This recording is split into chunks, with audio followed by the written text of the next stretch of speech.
श्रीमद् रामायणम्। वक्रतुण्ड महाकाय सूर्यकोटि समप्रभा निर्विघ्नं कुरु मे देव सर्वकार्येषु सर्वदा।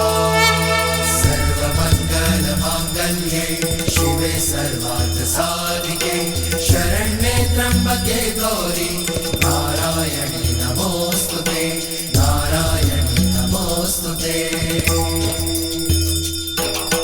या देवी सर्वभूतेषु शक्तिरूपेण संस्थिता नमस्तस्यै नमस्तस्यै नमस्तस्यै नमो नमः नमस्तस्यै नमो नमः।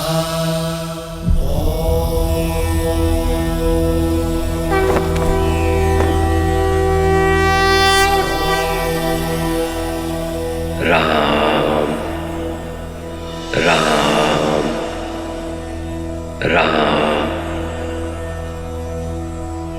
राम।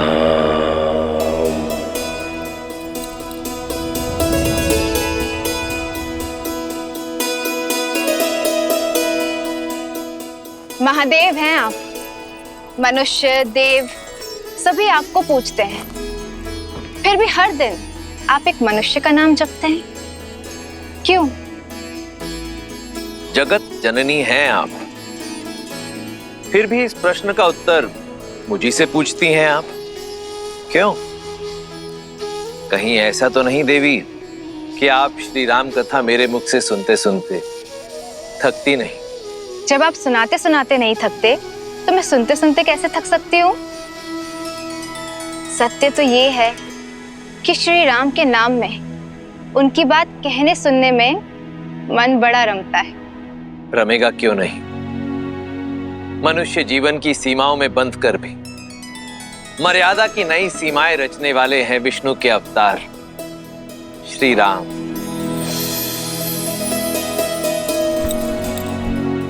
तो एक बार फिर से सुनाइए ना श्रीमद् रामायण कथा। मैं गणेश स्तुति भी कर आई हूं, तो कथा सुनने में कोई विघ्न नहीं आएगा। जो आज्ञा देवी। तो आइए आरंभ करते हैं। भारत की आत्मा परम परमात्मा मर्यादा पुरुषोत्तम श्री राम की कथा। श्री रामचंद्र कृपालु भजुमन हरण भव भय दारुणम नव कंज लोचन कंज मुख कर कंज पद कंजारुणम।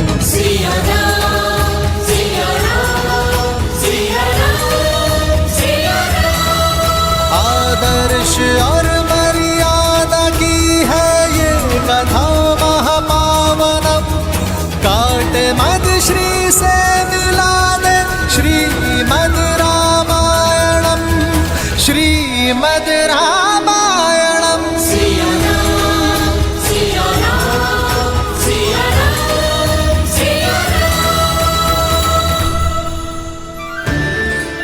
महापवित्र सरयू नदी के तट पर स्थित है एक नगर जो त्रेता युग में सूर्यवंशी राजाओं की राजधानी थी। इक्ष्वाकु के वंशज भगीरथ, रघु और अज को जन्म देने वाला नगर जिसे कोई युद्ध में जीत ना सका, अयोध्या।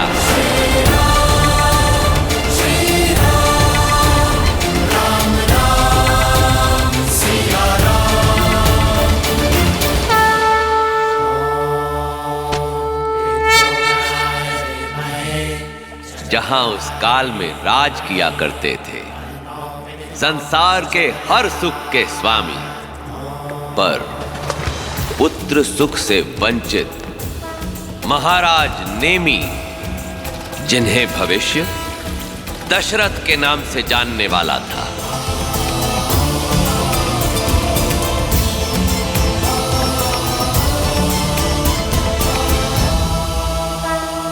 श्राद्ध की रीतियां पूर्ण हुई महाराज ने भी।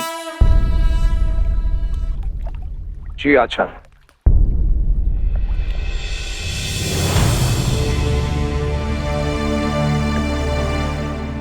पितामह रघु, आपके आशीर्वाद से मैं यथाशक्ति अयोध्या का शासन संभाल रहा हूं। अयोध्या प्रसन्न है। आज सब कुछ है मेरे पास, सब कुछ। एक पुत्र के अतिरिक्त।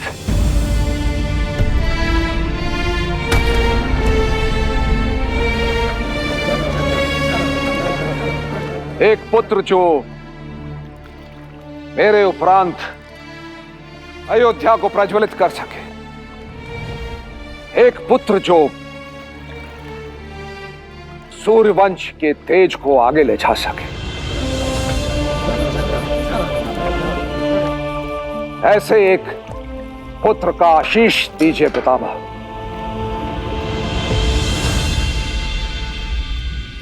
अब आप अपने पूर्वजों का ध्यान कीजिए और उन्हें पुष्पांजलि अर्पित कीजिए।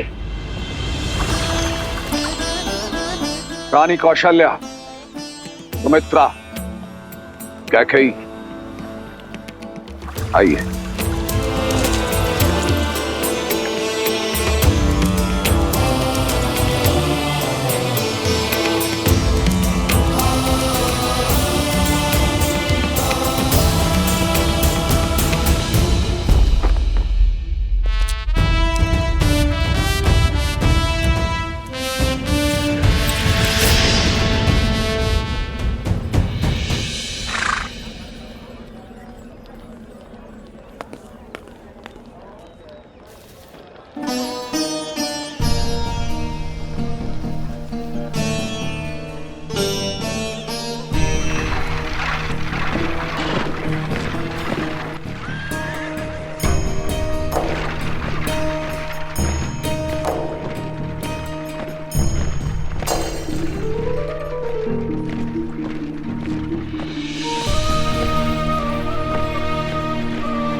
प्रजा के सामने अपनी दुर्बलता दिखाने से प्रजा का बल घटता है।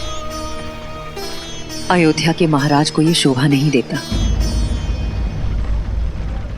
मत भूलो कैकेयी कि अयोध्या के महाराज एक मनुष्य भी हैं। क्या तुम्हें मेरी पीड़ा का आभास नहीं? कब से एक ही स्वप्न तो संजोए बैठे हैं हम दोनों, जो आज तक पूर्ण नहीं हुआ।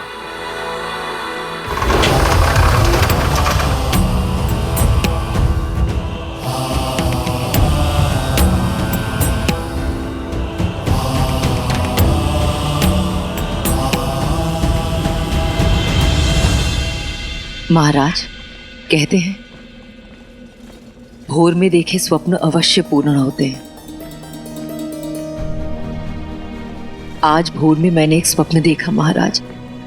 उस स्वप्न में नन्हे नन्हे पैर हमारे आंगन में चल रहे थे।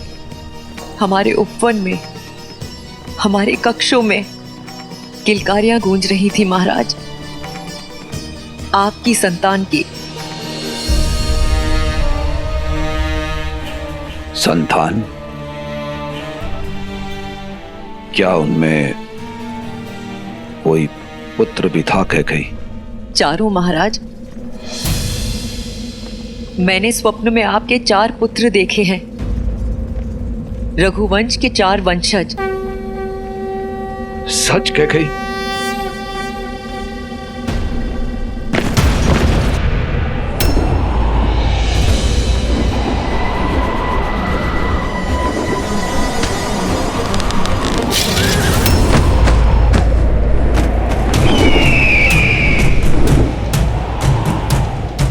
जटायु,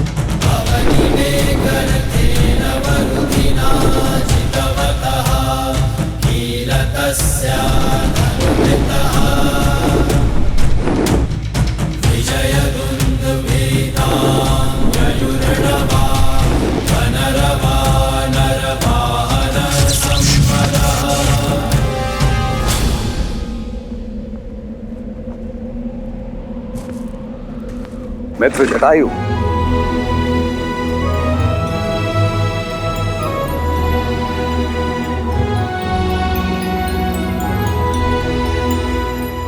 कोई सूचना नहीं।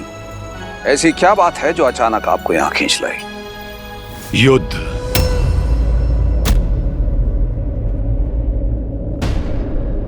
इसमें मुझे मेरे मित्र नेमी की सहायता चाहिए। गरुड़वंशी महावीर जटायु को मेरी सहायता की आवश्यकता है। क्यों उपहास कर रहे हो मित्र? उपहास नहीं है ये मित्र, ये कोई साधारण युद्ध नहीं है।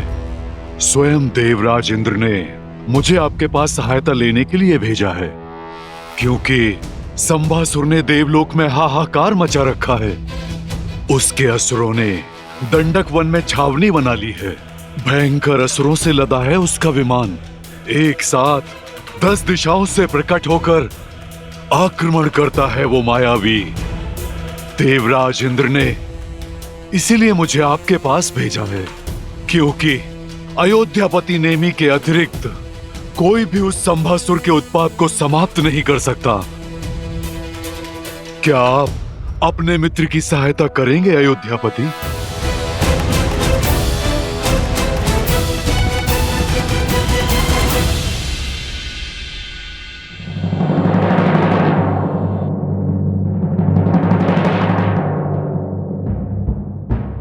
अयोध्या की राजसभा में उपस्थित सभी को इस बात की सूचना मिल चुकी है कि अयोध्या के मित्र देवराज इंद्र ने हमसे सहायता मांगी है और अयोध्या इस सहायता का उत्तर देगी। समरासुर के विरुद्ध इस युद्ध में मैं अयोध्या के सम्मिलित होने की घोषणा करता हूं।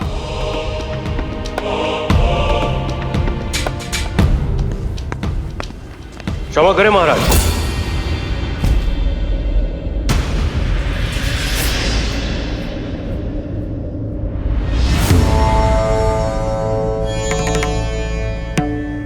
जिस युद्ध से अयोध्या का कोई संबंध ना हो, उस युद्ध में हमें क्यों सम्मिलित होना?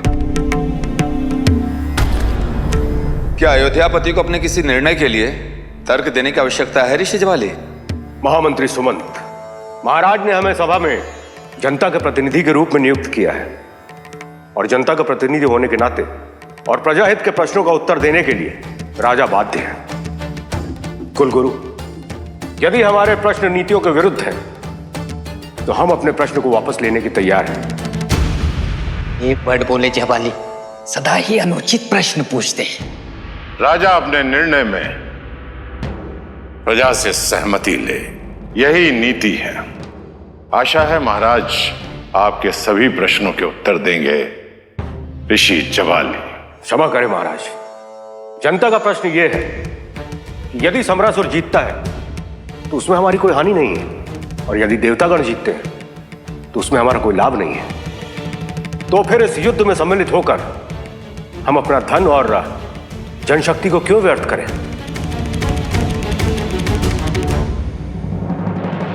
ऋषि ज्वाली, अयोध्या के इस युद्ध में सम्मिलित होने के 3 कारण हैं। पहला कारण मित्रता।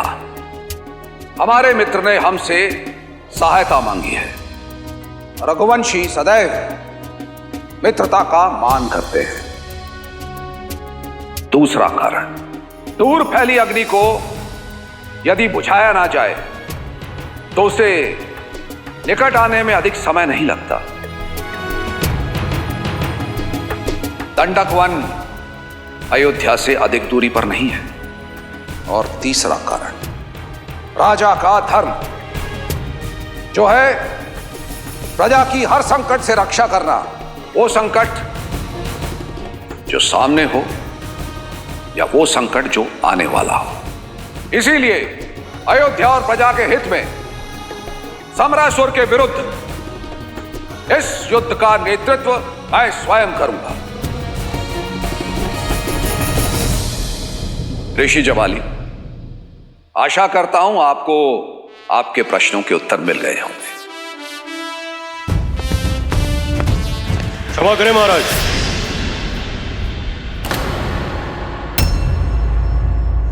महाराज, मेरा प्रश्न इतना सरल नहीं है। उत्तराधिकारी के बिना महाराज राज नहीं छोड़ सकते।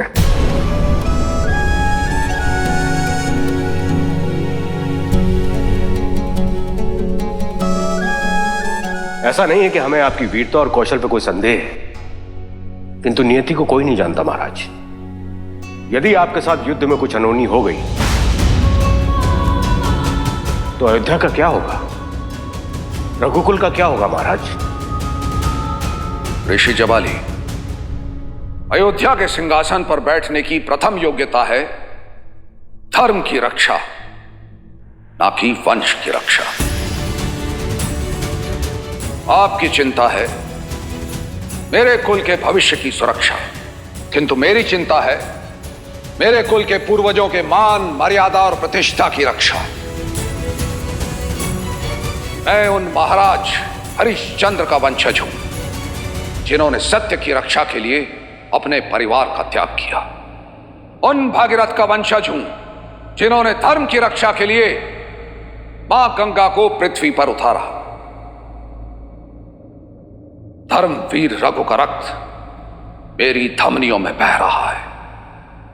मेरा वंश रहे ना रहे, किंतु रघुकुल की रीति नेमी कभी नहीं तोड़ेगा।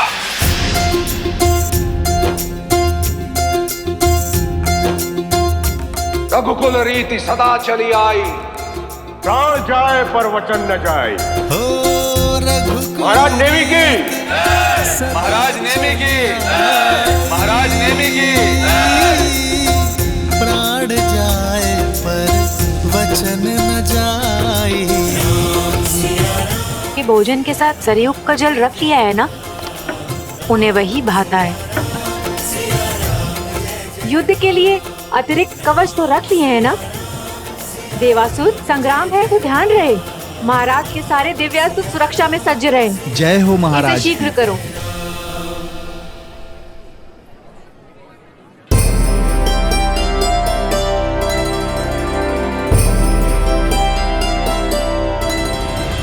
समझता हूं, किंतु तुम्हारा पति एक राजा है और राजा की पत्नी होना सरल नहीं है। तुम तो अपना धर्म अच्छे से समझती हो, मेरी हर आवश्यकता का पूरा ध्यान रखती हो। तो साम्राज्य चलाने के लिए मेरे पास पूरा मंत्रिमंडल है, किंतु इस राजमहल को और मुझे तुम्ही ने तो संभाल रखा है। चलिए, आप प्रसन्न तो हुई, अब हमें विदा कीजिए। विजयी होके लौटिएगा।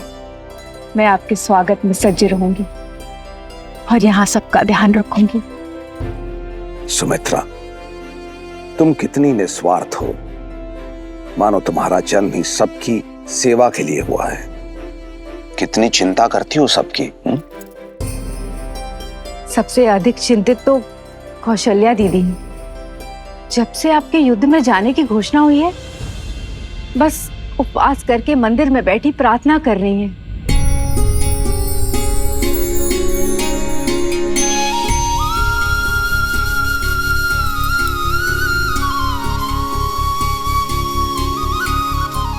रानी सुमित्रा ने बताया कि आप चिंतित हैं। चिंतित थी, इसलिए यहाँ आई थी। अब प्रार्थना के बाद मन शांत है। धर्म युद्ध में नारायण आपका साथ दे।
कैकेयी, मैं युद्ध के लिए प्रस्थान कर रहा हूं। विजयी होकर लौटिएगा अयोध्यापति। जो कह रही हो तुम्हारी आंखों में देखना चाहता हूं। मंत्रा, आओ मेरी मदद करो।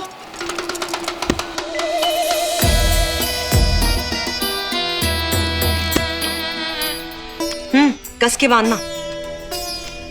विचित्र हट है ये कैकेयी। कभी सुना है किसी रानी को ऐसा करते हुए? ये शुभ नहीं है, ये शुभ नहीं है कैकेयी। विलंब हो रहा है, शीघ्र करो मंत्रा।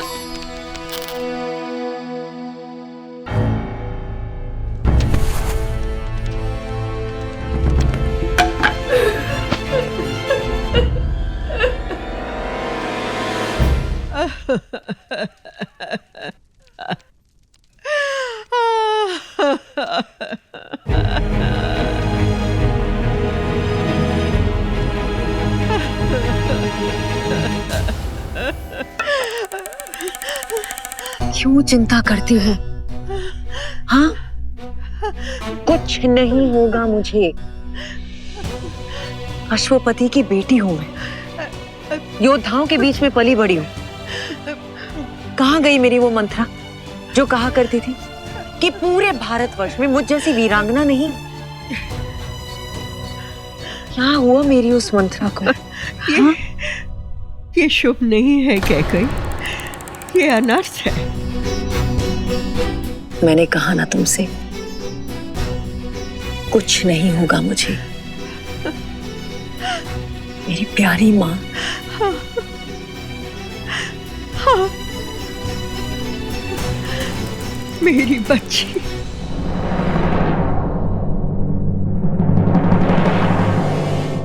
विदा।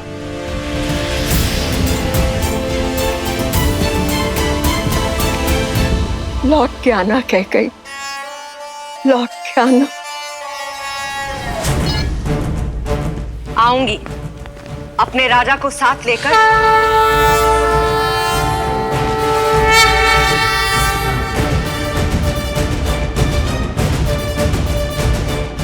अयोध्यापति महाराज नेमी की, अयोध्यापति महाराज नेमी की, अयोध्यापति महाराज नेमी की, अयोध्यापति महाराज नेमी की, अयोध्यापति महाराज नेमी की। अयोध्या के वीरों, प्रस्थान। ठहरिए।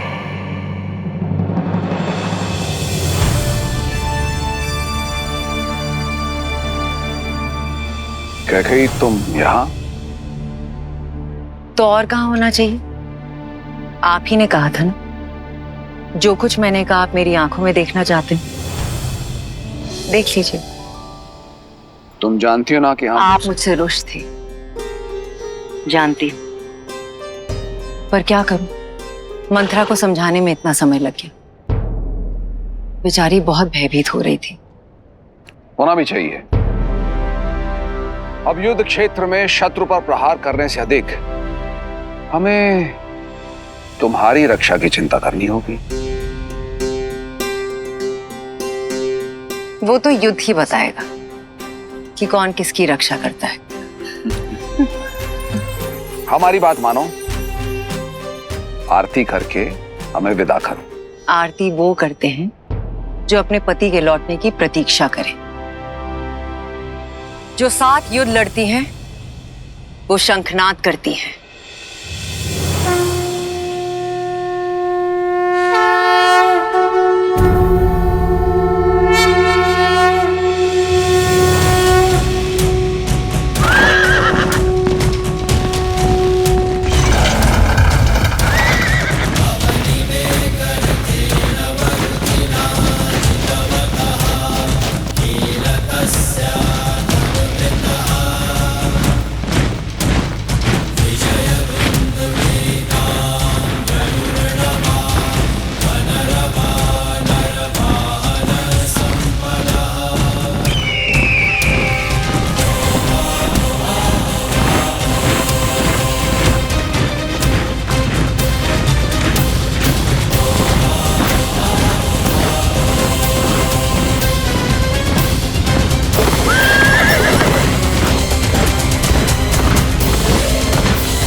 गुरुदेव, महारानी। प्रणाम महारानी। प्रणाम महारानी। आचार्य वशिष्ठ।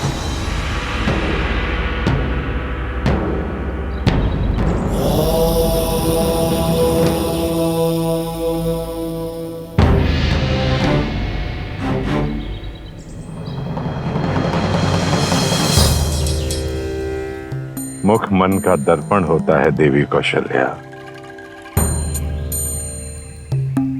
कहिए, क्या शंका है?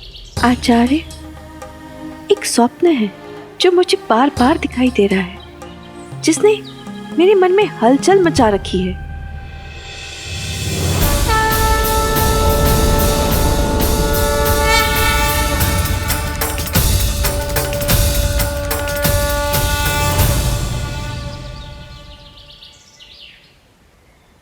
नारायण का स्वप्न।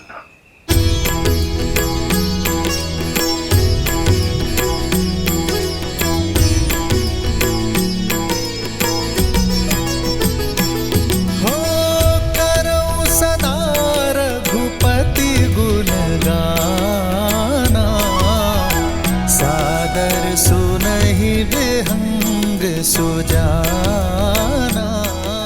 आचार्य, कौन है ये?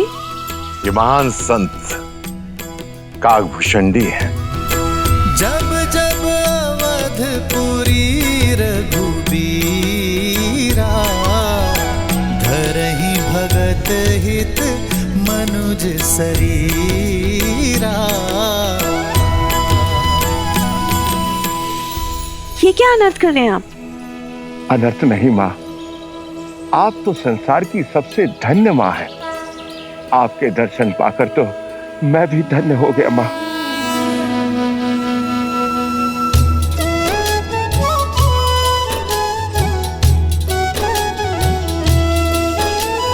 ताते यह तन मोहि प्रिय, भयो राम पद ने। निज प्रभु दर्शन पायऊं, गए सकल संदेह।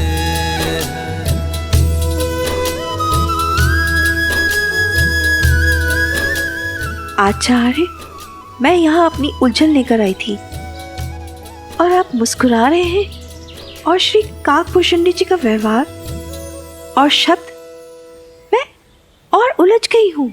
ये उलझन नहीं, शुभ संकेत है देवी। अपने मन को शांत रखिए, नारायण पर ध्यान लगाइए और सब कुछ समय पर छोड़ दें। अयोध्या का, आपका और सारे संसार का शुभ समय आने वाला है।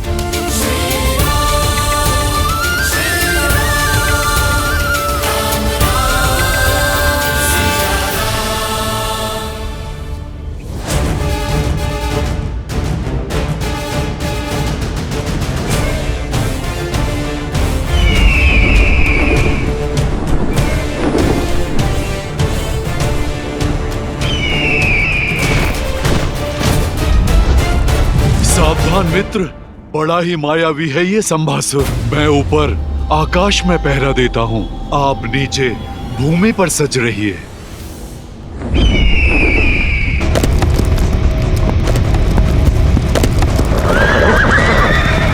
सावधान!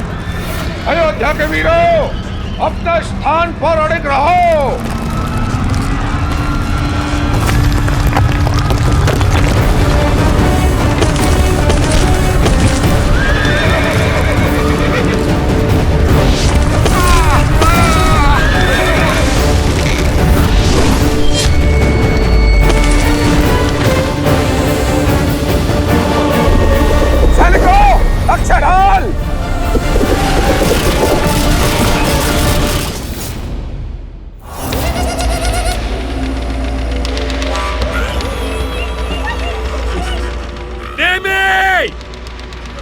अभी भी समय है, लौट जाओ।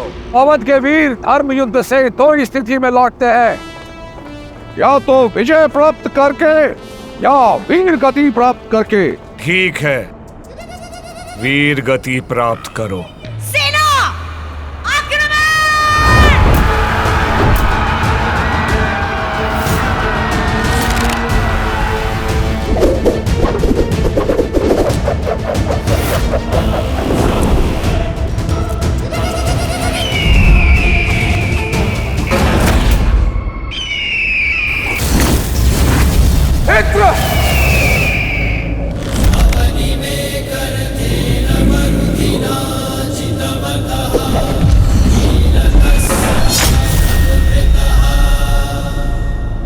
क्षमा मांगो, देवों पर फिर से आक्रमण न करने का वचन दो और अपने प्राण बचा लो।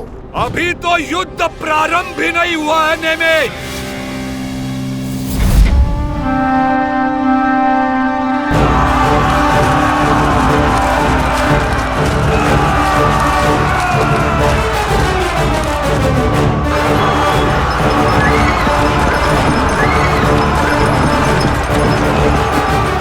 सारथी,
यही अवसर है।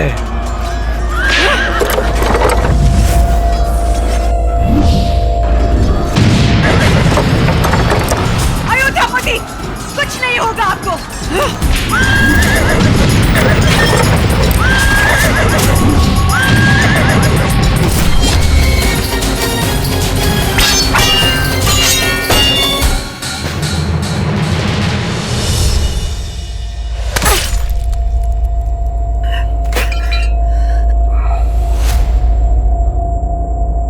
महाराज, महाराज, युद्ध में क्या हुआ कैकई? युद्ध चल रहा है महाराज, किंतु सम्रासुर के प्रहार से मूर्छित हो गए थे आप, इसलिए आपको सुरक्षित रखने के लिए मैं आपको यहाँ ले आई। युद्ध चल रहा है और तुम मुझे मेरी सेना से दूर यहाँ ले आई?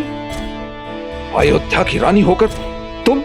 क्षमा कीजिए महाराज, किंतु मैं आपको खो नहीं सकती महाराज।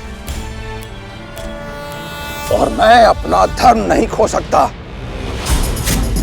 महाराज,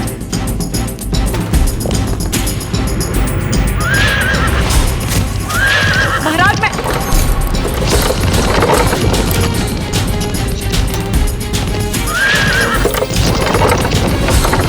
महाराज, आपके पहिए के नट की धुरी टूटी है महाराज। महाराज रुकिए। महाराज,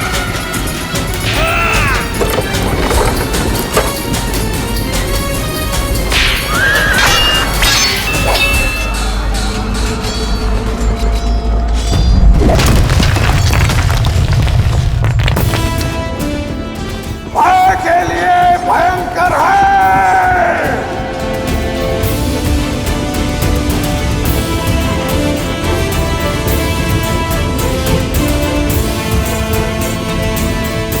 हम अवध के रुद्र हैं।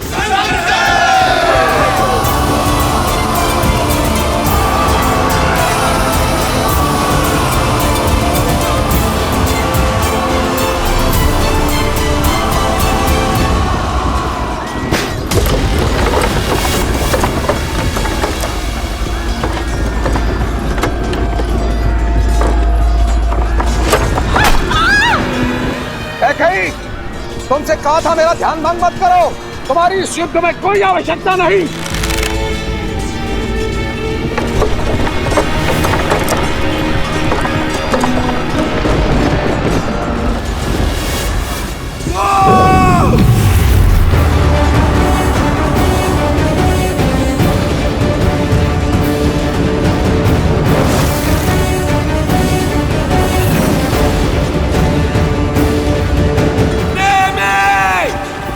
अब 10 दिशाओं से प्रहार होगा।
अयोध्यापति महाराज नेमी की।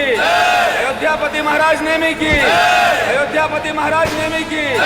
अयोध्यापति महाराज नेमी की। अयोध्यापति महाराज नेमी की। अयोध्यापति महाराज नेमी की। अयोध्यापति महाराज नेमी की। अयोध्यापति महाराज नेमी की। अयोध्यापति महाराज नेमी की।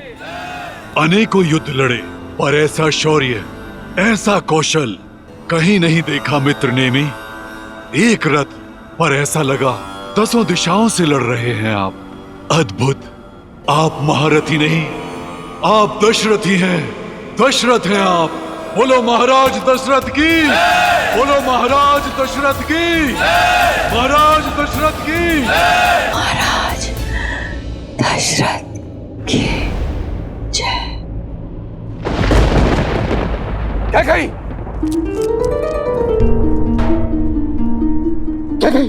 क्या कही?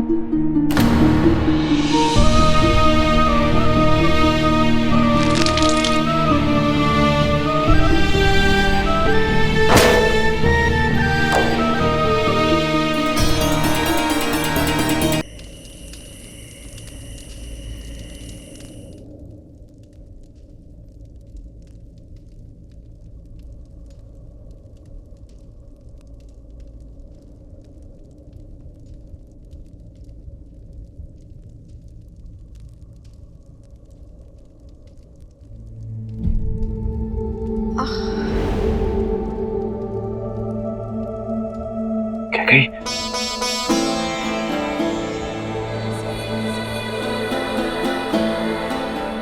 मुझे क्षमा कर दो। क्या कही? मुझसे बहुत बड़ी भूल हो गई। तुम तो मुझे बताना चाह रही थी कि रथ के पहिए की धुरी टूट चुकी है, किंतु मैंने तुम्हें अनसुना कर दिया। क्रोध में न जाने तुम्हें क्या क्या कह गया। महाराज, तुम्हारे इस आचरण को मैंने रघुकुल का कलंक समझा, किंतु इतना अपमानित होने के बाद, इतनी पीड़ा में भी चलते रथ के पहिए की धुरी में तुमने अपना हाथ कहीं। मुझे क्षमा कर दो, क्षमा कर दो। महाराज दशरथ को इतना भावुक होना शोभा नहीं देता। क्या कही? तुमने मेरा सम्मान और वरदान दोनों अर्जित किए हैं।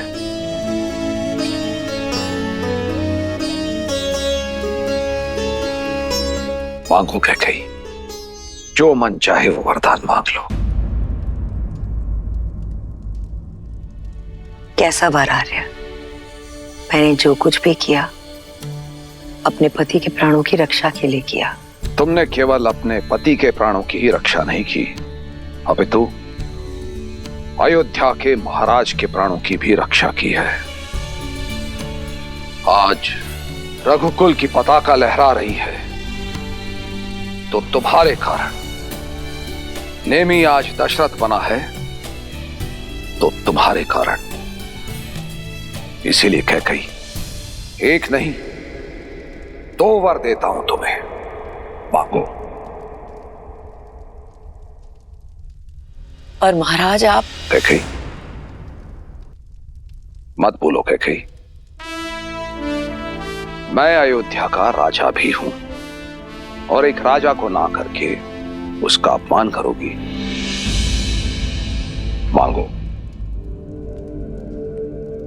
जो आज्ञा महाराज। किंतु सच में इस वक्त कुछ समझ में नहीं आ रहा। जब कुछ समझ में आएगा तब आपसे मांग लूंगी। महाराज अपनी प्यारी सी कोमल पत्नी पर इतनी कृपा तो कर ही सकते हैं ना। अच्छी बात है। तुम्हारे ये 2 वरदान महाराज दशरथ पर ऋण रहे। जब चाहो मांग लेना। आपको सच में लगता है महाराज उसकी आवश्यकता होगी? महाराज, संसार का हर सुख दिया है आपने मुझे।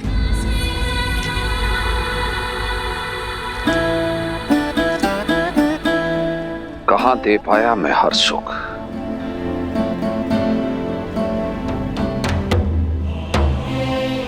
तुम्हें पुत्र का सुख नहीं दे पाया और अयोध्या को उत्तराधिकारी का सुख नहीं दे पाया।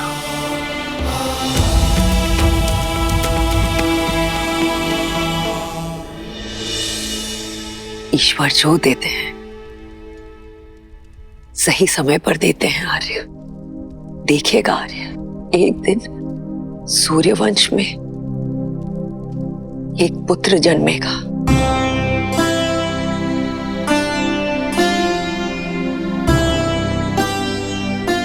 जो चंद्रमा की भांति सौम्य होगा,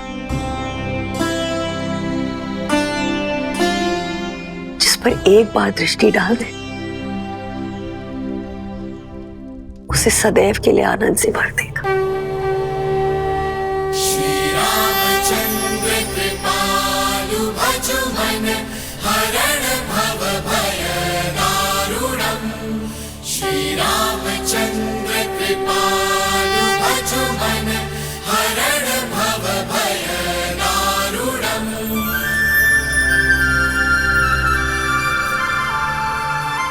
कहाँ खो गई देवी? क्या सोच रही हैं? अद्भुत था ना महादेव, कैकेयी का त्याग। उन्होंने वही किया जो एक पत्नी प्रेम में अपने पति के लिए करती है, किंतु भावनाओं में बहकर बिना ये जाने कि कैकेयी वरदान क्या मांगेगी, क्या दशरथ का उन्हें वचन देना उचित था? बिना सोचे दिया गया वचन या बिना देखे चलाया गया बाण हो, दोनों ही मनुष्य के जीवन में श्राप बनकर लौटते हैं। मैं तो उस पावन क्षण की प्रतीक्षा में हूं जब श्री राम का जन्म होगा। उसका श्राप और वरदान से क्या संबंध? संबंध तो है देवी, अत्यंत गहरा संबंध है, क्योंकि श्रीमद् रामायण भगवान विष्णु के मनुष्य अवतार की गाथा है और मनुष्य के जीवन में उसके आदर्शों के साथ उसका अहंकार, पाप के साथ उसका पुण्य और वरदान के साथ शाप सब जुड़े हैं।